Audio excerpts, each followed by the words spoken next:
تو بھائی تکبر بڑی خطرناک چیز ہے. شیطان نے سب سے پہلا جو گناہ کیا وہ تکبر ہی ہے. اسی وجہ سے راندہ درگاہ ہوا. میرا آدم بڑا نہیں ہے، میں بڑا ہوں. اور فرمایا اے بیٹے اپنی آواز کو پست رکھ. کتنی نصیحت ہو گئی؟ 8ویں ہو گئی. اپنی آواز کو پست رکھنا، آواز کو بلند نہ کرنا. اس لیے کہ آوازوں میں سب سے بری آواز گدی کی. بڑا چیختا ہے وہ نہ اختیار کرنا. گدے کا چیخنا چلانا گھاس کے لیے، پانی کے لیے، یہ شہوت جاڑنے کے لیے ہوتا ہے، یا دوسرے گدے سے لڑنے کے لیے وہ شور مچاتے ہیں. تو ظاہر ہے آواز اس انداز کی، اس میں سبعیت اور بہمیت پائی جاتی ہے. اور قرآن کریم میں جہنمیوں کے بارے میں فرمایا لہم فیہا زفیر و شہیق. ان کی آواز کیسی ہوگی؟ گدے جیسی.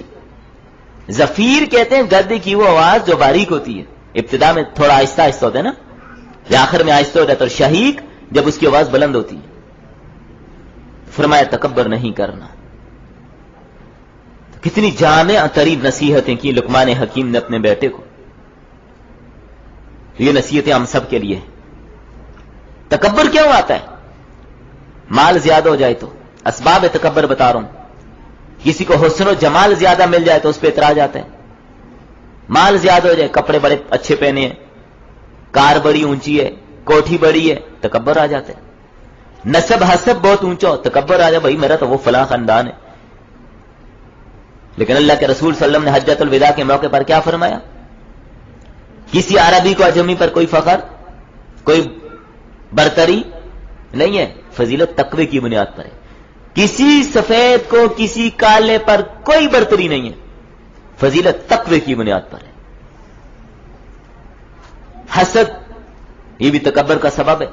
قوت، میری طاقت بڑی زیادہ ہے، میری پاور بڑی زیادہ ہے، میں بڑا پہلوان ہوں، تکبر آ جاتا ہے. اور اسی طرح تعلقات، ان سے بھی بڑا تکبر آتا ہے. میرے تعلقات بڑے، وہ بھائی فلاں ڈی سی صاحب میرے اپنے آدمی ہیں، وزیر اعظم صاحب اور صدر صاحب سے میری ملاقات ہے. تو ان تعلقات کی وجہ سے بھی تکبر آ جاتا ہے. تو بہرحال اللہ تعالیٰ ان رذائل سے ہمیں بچائے، اور جو خصائل حسنہ، بہترین خصائل، اچھی عادات، اخلاق حسنہ، اللہ تعالیٰ وہ نصیب فرمائے. چلیں بس. السلام علیکم ورحمۃ اللہ وبرکاتہ.